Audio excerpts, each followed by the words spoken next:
Welcome back to the Finding Frequency podcast. In today's episode, we're excited to be joined by Dayton Simenz, who leads our research and product development here at Frequency. So, first off, as everyone knows, I'm not a scientist. I'm a real estate developer. And the way that we started this was every week we do what we call Science Corner with Dayton. So Dayton is spending his time at Frequency researching all this cool new technology, all of these new ideas, modalities, intellectual property.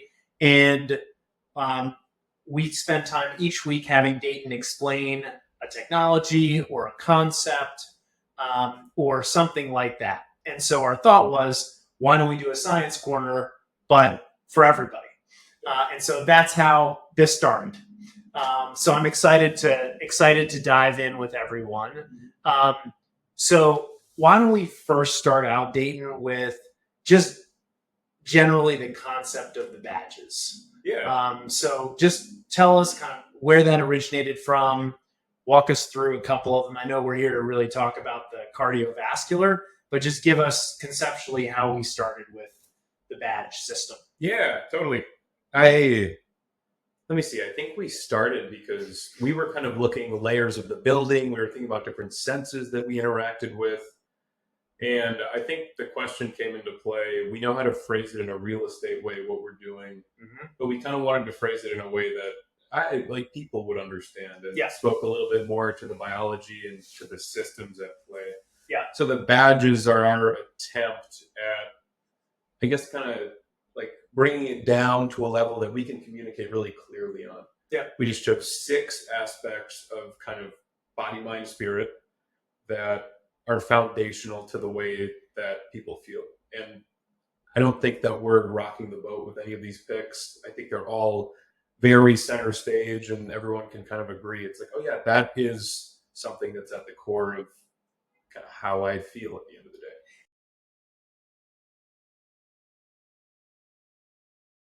So we're in kind of this weird spot where we are not stressed physically in the ways that we evolved to be. Like we have basically the same hardware, the same body, same brain as we did 5,000 years ago, but we do not have the same demands to survive. So one of those that's massive is physical activity. Like everyone's sitting at desks now. People have cars. You're not required. Yeah. We should be standing. Yeah, but so one of the things that we do in our buildings to kind of stimulate that, because obviously people can exercise on their own, but I don't know, we're just trying to lower the bar as far as we can to get people the experience that helps them. So a super helpful amenity for that is sauna, because sauna essentially, it simulates physical stress to your cardiovascular system in a way that is quite similar to intense exercise. Like the one piece that isn't there is not like muscular gains. You've got to do some exercise if you want your muscles to change their composition much. But with the temperature, heat rising, your body pumps a lot of blood and your heart rate rises a lot because it's one of their responsibilities is to kind of circulate blood to cool down the system. So what you'll notice is in a sauna, your blood flows to your extremities because it's trying to circulate really fast as one mechanism to maintain temperature.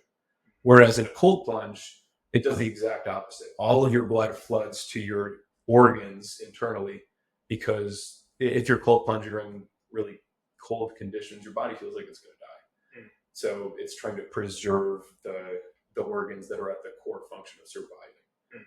But that's kind of the magic of sauna. Is it stimulates you in a lot of different ways that replicate activity and replicate the stress that we're supposed to feel. So if you look up, there are pretty great studies on sauna. What they did is they surveyed people's sauna usage, and they just performed a big analysis on the health outcomes of people over, I think it was decades.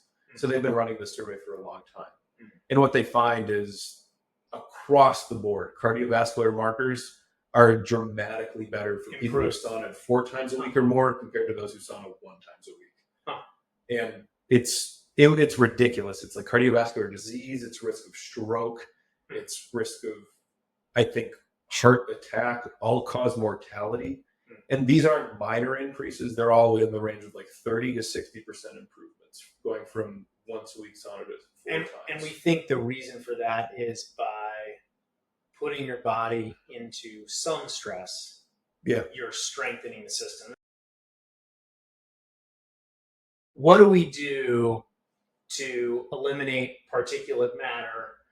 There's not a whole lot we can do if we cook salmon and but let's just say in a normal building, tell us some things that we do to help lower the amount of particulate matter, or maybe the size of the particulate matter in the air. For sure. So I guess to catch it, just to clarify, smaller size is worse. Okay, but good clarification. Yeah. Like none of it's good, but the bigger sizes are easier to filter. The smaller is the sneaky stuff. For our system, it's easier to filter? Yes. Okay. Basically, like you put the really nimble person to go through the pipes and execute the heist. Okay. You're not putting like the bodybuilder in there. Got it. Okay. Yeah. Smaller. So the dangerous stuff is the really small stuff. Yeah, sneaky. Okay. So when you cook salmon, it's probably not as big of a deal. Yeah. Than, when you have stuff that you can't even see. It's more just that there's so much of it. Okay. So yeah. But going to the ways that we can avoid that in buildings. So I think what we do in our buildings, the big one that we use is just great air purification. Mm-hmm. I think if we're starting at the building level, the whole building, what we do is we use these, I think they're called electrostatic filters. Yep, that sounds right. But we put them in our HVAC system. So all of the air in the building circulates through that system. So we can guarantee that we're filtering all of the air in there. And what's really intelligent that we are capable of and are doing in one of our new projects is linking that to the HVAC, kind of the fan system. Okay. So what can happen is our air quality sensors, which basically track what are the particles in the air, what are the pollutants, it can tell the HVAC system, hey, Peter's cooking salmon, we need to crank up the fan. Because that will filter the air through those filters, and then you're just not at risk as long. Interesting. We've talked about things that we do like air filters and water filters. We've talked about some actionable steps. Anything else we should know about the cardiovascular system? We've talked about how to put your body under stress, whether it's with sauna or a cold plunge or going to the gym like you and I did this morning. Yeah. Any last words on the cardiovascular? Yeah, I'd say the last piece is just, I think it's important for people to be aware how kind of holistically involved these are, because like the amount of stress that you have in your life affects your cardiovascular system. I don't know if you've experienced this, but I know in times when I was really high stress and maybe not, I let my cycle of chronic stress build to a certain level. Mm. A big tell for me was my heart beating really loud or a little faster. Mm.